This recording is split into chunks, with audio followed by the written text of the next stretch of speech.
Last year, over 500,000 people left Florida, and the headlines are wild. Insurance is insane, hurricanes are worse, it's becoming unaffordable, but here's the truth. Yes, insurance costs have doubled for some coastal homes. Yes, traffic, hurricanes, and higher costs are real. Hey, did you know that young people between the ages of 20 and 29 are leaving Florida in record numbers? And it's not because they don't love the sunshine. It's because they can't afford to live here anymore. Between rising rents, sky high homeowners insurance, and wages that don't keep up, they're forcing the young people out. And when they leave, Florida loses its future workforce, its innovation, and its energy. As your next congressman, I'll fight to bring down the cost of living by tackling the insurance crisis, investing in affordable housing, and pushing for wages that match today's economy. Florida should be a place where young people can build their lives and not be forced to leave. Hi guys, this is Sienna and you're welcome back to the channel. So Florida used to be the dream. Sunshine, beaches, no income tax, but now people are packing up and living in record numbers. Insurance costs through the roof, floods every season, and homes becoming unlivable. What happened to the Sunshine State that everyone wanted to move to? Well, let's dive in and see people's reactions to this. But before we do, please do well to like, share, and of course, subscribe to keep the channel moving. Here are a few reasons why we decided to leave Florida. And if you're thinking about moving there, you're going to want to watch this video. And part 2 and part 3. Number 1, though, is cost of living. So a little story time. We got an apartment in Tampa. It was like in a suburb of Tampa. So it was still about 35 minutes to 45 minutes, sometimes even an hour, from things that we really wanted to do, like the beach or even just see our friends. But this place, rent was manageable. It was okay. We had a 2-2. It was fine. Ultimately, we go to renew our lease because we really like our apartment and we have no reason to leave. We loved our dog park and everything that it offered. But we got a letter saying that they were raising our rent by $700. So we had to all of a sudden figure out how to move out of this apartment that we loved to a new apartment in Tampa. And let me tell you, that 60 days was excruciating. We couldn't find anything. Average price for a 1-1 in Tampa was going about $19.50, and a 2-2 anywhere from $2,300, $2,500, $2,600. It just went up from there. We did end up finding another apartment in Tampa. It was a 1-1, so we went from a 2-2 to a 1-1, but with a price difference of $200, $300, somewhere in there, depending on the month, because fees. To be honest, I didn't even like the apartment. But I will tell you, if you are somebody who's looking to move to Florida, just know that cost of living is absolutely insane there. Not only is cost of living as far as like an apartment or things like that, but if you're like trying to start a family or buy a house or anything like that, Florida is just so hard to do that right now. So it's just important to note. And to find an apartment, there are apartments popping up everywhere, but they are so expensive. And don't get me started on groceries or outings or gas, just cost of living.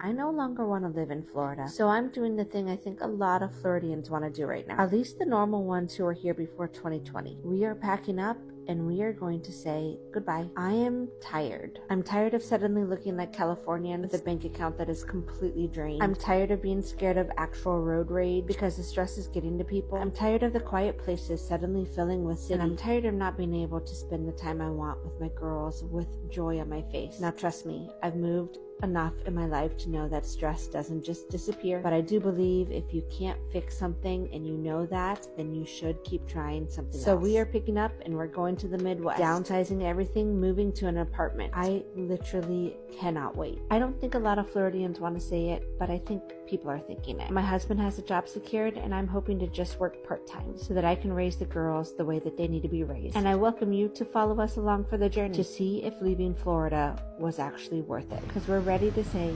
goodbye. Florida is becoming impossible to live in, and I swear it's being done on purpose.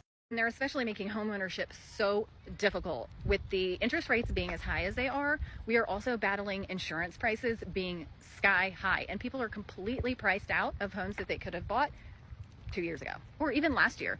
I have a friend that's selling her home because her insurance has increased over $10,000 in 1 calendar year with absolutely no claims. Car insurance continues to be high, and that's coming from somebody with a perfect driving record, no accidents. For the months of January and February, my electricity bill was over $250 for a 1,000-square-foot condo, and I am not even running the heat when I'm not home. Even if you can't afford to buy a home, going into a rental is absolutely insane right now. I am currently looking for a new place to live. I pay $2,200 a month for that 1,000-square-foot condo, and my rent is increasing to $2,300 unless I find a new place. Insane. And unfortunately, I'm stuck because there's no options in my kids' school zone that is in my price point. And the last thing that I want to talk about is the job market. I don't know if all these businesses took out PPP loans and they're just posting jobs for the heck of it to get the government off of their back or what.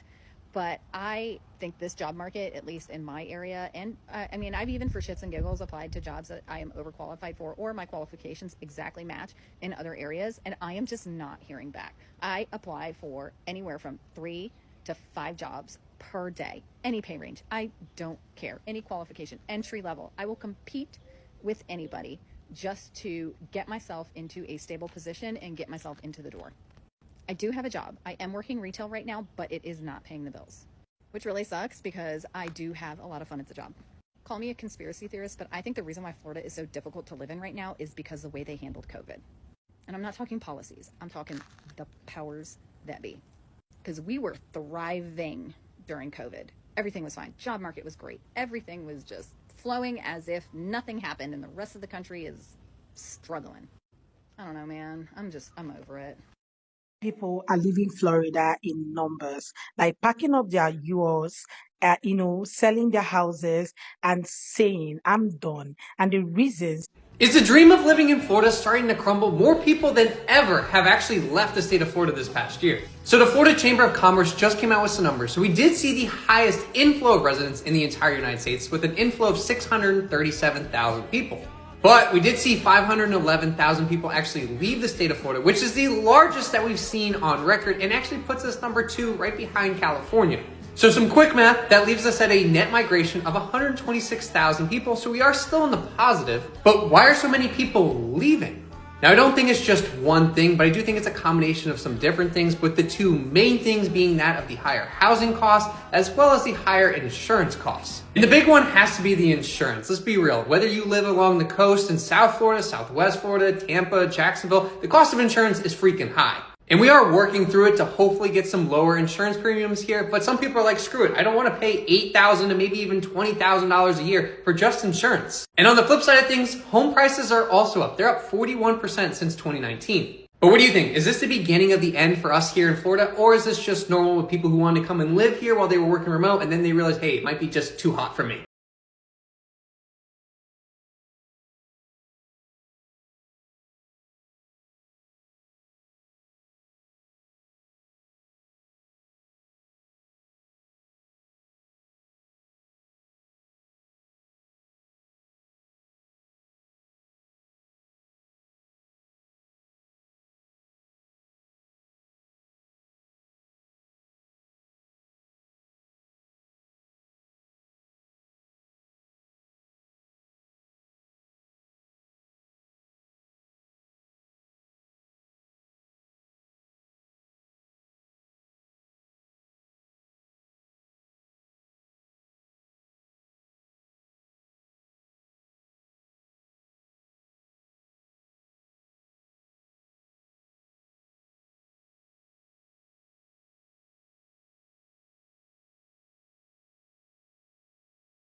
A lot to talk about. Many can no longer afford to live in Florida and are leaving the state. Our parents and our grandparents moved to Florida as an affordable option for retirement, but it's no longer affordable for so many, and they're leaving the state for more affordable states. Citizens Insurance just approved yet another double-digit increase for Florida's residents, and housing costs are now around the national average after several years of massive price increases. That alone isn't a big deal. But Florida has always been a big deal because of the affordability. Today, Florida has the highest cost of home insurance and the second highest cost of auto insurance in the entire nation. Now, it's true that Florida still has no income tax, and that's a big deal. But when you consider the cost of insurance and the cost of property taxes, which have doubled for many here, in Central Florida in recent years, it's worth asking yourself if the cost of the Florida sunshine is worth it any longer. South Florida is the third most fled area when it comes to people moving. Pods did a study. The Pods, when it comes to the moving company that moves people, they did a study, they analyzed it, and Florida was the third most fled place of all places other than Los Angeles and San Francisco. So, not sure, but the data shows that people are just deucing out from Florida and California. It's too expensive. Natural disasters happen more frequently there than other places, hurricanes that is. So if you're looking for a place to move, and they actually did in that study where they're moving to, the Carolinas. So 110 people a day move to Charlotte, North Carolina. You can Google that too. So if you're looking for a place to get out of Southern California or Florida, Carolinas is where it's at. I am seeing more and more people leave Florida because of the crazy taxes that they have down there. Regardless of not having state income tax, it's more expensive to live because the property taxes are outrageous.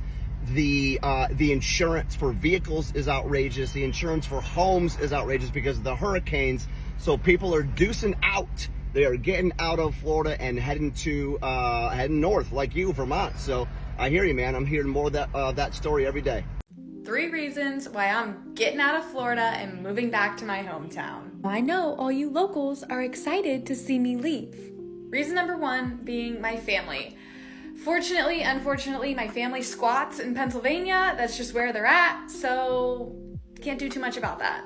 Number 2 is the weather. A lot of people move to Florida for the weather, and don't get me wrong, the sunshine is beautiful, the beaches are beautiful. However, I miss the seasons. I explained this a little bit in a previous video about taking an animal out of its habitat. That's kind of the best way to explain how I feel when it comes to the weather here. Reason number 3, Florida people are crazy. But locals, don't you worry, cause I might become a snowbird.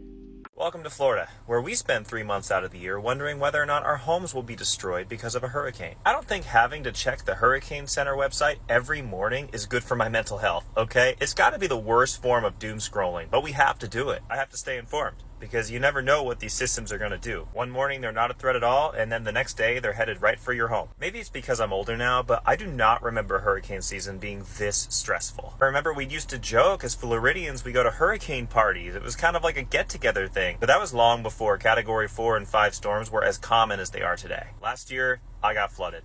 In fact, it was the night we landed from Europe. My camera roll literally goes from European vacation vibes to pictures of flood damage. I went from spending the night in Europe to spending the night in 2 feet of water. And I don't recommend that to anyone, okay? And somewhere along the rebuild, I realized this. I'm not built for this, okay? This level of stress on a daily basis is not doable for me. But I don't think this is weakness. I think this is awareness. I'm done pretending that this level of daily stress is sustainable. So I gotta know, how are we dealing with hurricane season this year? How are we coping with the stress? Because we are just getting into peak season and I am already not doing well. I love where I'm from and I love this state's natural beauty, but I don't love what it's becoming. I was born and raised in the state of Florida and I'm thankful for that. But this is not the same state that I grew up in. And the day we get to leave, we are leaving and not looking back. And most importantly, we're going to be leaving this hurricane season stress behind. Well, are people moving out of Florida? According to the popular moving and storage company Pods, they are. Fox 13's Ariel Placencia joins us live in Tampa after spending the day looking at the ongoing trends Pods published with its customer data. And Ariel, when it comes to Tampa, they said what they found was surprising. That's right, because recently Pods had Tampa on its top cities that people are moving to. But now, for the first time ever, Tampa finds itself on the list of cities that people are now leaving in the year 2025. Summer tends to be a pretty busy time for All About Moving Tampa Bay. We will pick up Pinellas, Hillsborough, anywhere, and deliver anywhere in the United States. But the Largo Moving Company has noticed something new this year. We always get a lot more out-of-state moves around this time because school's out. But this year is almost double. That seems to support what Pods found when analyzing ongoing trends. The moving and storage company ranked the top 20 cities with the highest number of move outs. Basically, what cities are people leaving this year? Tampa Bay came in at number 16 because of, quote, soaring prices, traffic, and the increasing risk from hurricanes. Mainly from the beach areas is where we're seeing a big number moving out. And where are Floridians going? North Carolina, South Carolina. That's what Pods found too. 6 Carolina towns made the top 20 cities people are moving to this year. Georgia, the Carolinas, and Tennessee, those are the big hot spots now. I mean, a huge influx of people heading out there. Bay Area realtors have noticed the trend too. They say there is a lot of inventory right now. And we have listings just sitting there, even at like huge price discounts. But there are plenty of moves happening within the state as well. Honestly, you know, you've got a lot of sellers that if they do stay in the Florida market, they're trying to go to higher ground. Buyers seem to be influenced by the hurricanes. Mainly families we see and older couples are moving more inland. When I am outside of America, I am shocked at how much of a bubble that we all live in. So many people, when I tell them I'm from America, their first response was, I'm sorry. I'm from Florida, and that is like the bubble inside of the bubble. Let me paint a picture for you. The prevailing fashion trend in my state is to wear political clothing, and it's always the politics that is really bad. I feel like I'm on an island down there. I am not surrounded by like-minded people, and I can't wait to make my exit plan. Me and my girlfriend are moving to Portugal together ASAP, and it cannot happen soon enough. Totally get there are closed-minded people everywhere, and that is just a fact of life, but it just super feels like right now in the States, it is getting worse or more prevalent. And when I tell people that we are leaving the country, a lot of times in Florida, they get really defensive. They're like, why would you ever want to leave the States? What's wrong with you? It's dangerous in Portugal. You can't go there. Side note, Portugal is the 7th safest country in the world, and the US ranks way lower on that list. Not having to scan for exits when you're in a public place is such a sigh of relief, but that's for another video. In fact, most people I tell that I'm moving to Portugal don't even know where it is on the map. So it's okay to look outside the bubble. Okay, life doesn't have to be scary. Moving to another country doesn't have to be scary. So guys, the paradise people once ran to is slowly turning into a place they are running away from. When paradise gets too expensive and too risky, dreams start to fade. The question is, who will be left to afford Florida when the storm settles? If you've made it this far, thank you for watching. Please do well to like, share, and of course, subscribe to keep the channel moving. Till next time.